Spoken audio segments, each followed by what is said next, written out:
Hello guys, welcome to my YouTube channel. So, firstly, you guys kena like, subscribe and share video ini. Jadi, dalam video ini saya akan merungkai dan akan membincangkan tentang teori super, iaitu berkenaan dengan teori perkembangan yang mempunyai tahap-tahap tertentu yang akan membincangkan tahap perkembangan setiap manusia. Jadi pada tahap perkembangan tersebut saya akan membincangkan tentang diri saya, iaitu tahap perkembangan diri saya daripada tahap yang pertama kepada tahap yang terakhir. Assalamualaikum warahmatullahi wabarakatuh. Salam sejahtera, salam keluarga Malaysia dan salam We Love UPM.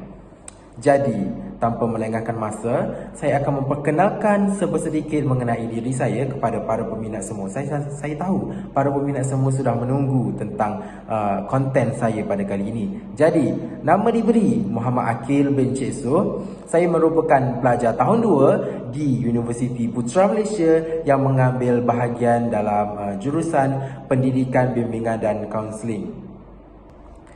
Baiklah. Jadi dalam konten saya pada kali ini, saya akan menerangkan dengan lebih lengkap berkenaan dengan teori perkembangan super.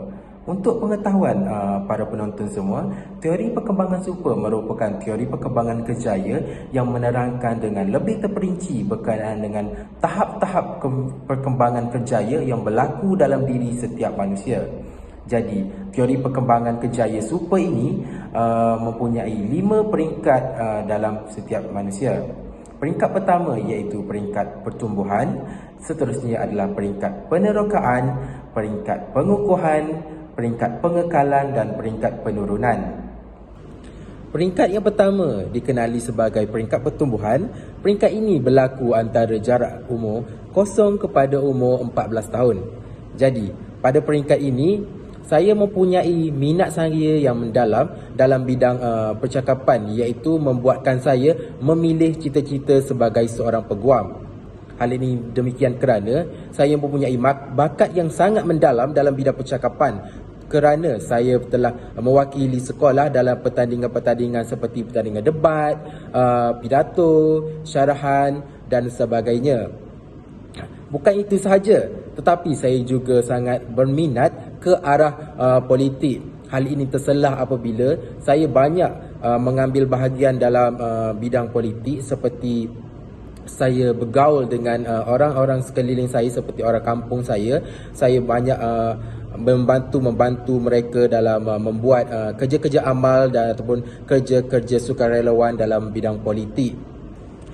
Peringkat yang kedua pula iaitu peringkat penerokaan. Peringkat ini berlaku antara jarak umur 15 tahun kepada umur 24 tahun.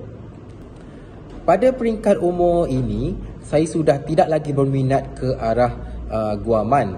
Akan tetapi, saya mempunyai minat saya yang tersendiri yang sangat unik dalam hidup saya. Pada peringkat awal umur 15 hingga ke umur 18 tahun, saya mempunyai minat ke arah untuk menjadi juruterbang ataupun pilot. Akan tetapi, selepas saya menduduki peperiksaan Sijil Pelajaran Malaysia ataupun SPM, saya rasa result saya tidak memuaskan, menyebabkan saya tidak menyambung bahagian ke dalam bidang tersebut. Seterusnya, saya mempunyai minat saya untuk menjadi seorang pramugara bermula pada umur 19 tahun hingga sekarang.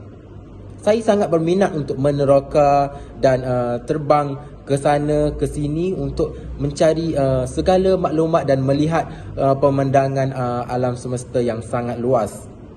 Jadi menurut saya, bidang ini sangatlah sesuai dengan diri saya, memandangkan saya sudah mempunyai kesemua kriteria yang dikehendaki. Seterusnya, dalam teori super ini, peringkat seterusnya adalah peringkat pengukuhan, di mana ia berlaku antara jarak umur 25 tahun hingga ke umur 44 tahun.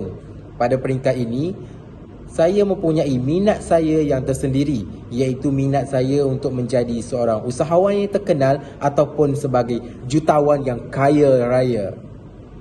Pada peringkat ini, saya sudah menetapkan target saya di mana saya patut menjadi seorang usahawan ataupun jutawan kerana saya tahu bidang berkenaan sangat berkait rapat dengan diri saya, dan memandangkan pada peringkat ini saya sudah mencapai usia kematangan. Saya tahu dengan menjadi seorang usahawan ataupun jutawan, saya dapat membeli apa sahaja yang saya kendaki, dan saya dapat menyara keluarga saya pada suatu hari nanti. Mengikut diri saya sendiri, saya tidak mahu untuk hidup dalam kesusahan, memandangkan pada usia yang kecil lagi saya sudah membesar dalam keadaan yang serba kekurangan, menjadikan saya sangat bertekad untuk mencapai kejayaan di mana saya fikir dengan saya menjadi seorang jutawan sahaja saya dapat berjaya dalam kehidupan saya. Saya juga ingin menjadi seorang jutawan kerana saya ingin membantu orang-orang di sekeliling saya, terutamanya saya ingin membantu keluarga saya, ibu bapa saya, adik-beradik saya dan keluarga terdekat saya untuk sama-sama berjaya dan kaya dengan saya. Saya juga berharap saya mampu menjadi seorang usahawan ataupun jutawan yang terkenal pada suatu hari nanti, bukan sahaja di negara ini, malah di seluruh dunia. Peringkat seterusnya iaitu peringkat pengekalan. Peringkat ini berlaku antara jarak umur 45 tahun kepada peringkat 64 tahun. Pada peringkat ini, saya sudah tidak berharap akan apa-apa kekayaan lagi, memandangkan pada peringkat sebelumnya, peringkat pengukuhan, saya telah mencapai tahap kepuasan kendiri. Jadi pada peringkat kali ini, saya hanya mempunyai minat saya untuk memberi ceramah motivasi, iaitu berkenaan dengan tips-tips kejayaan dalam kehidupan dan menjadi manusia yang berguna, serta tips menjadi seorang jutawan ataupun usahawan yang berjaya.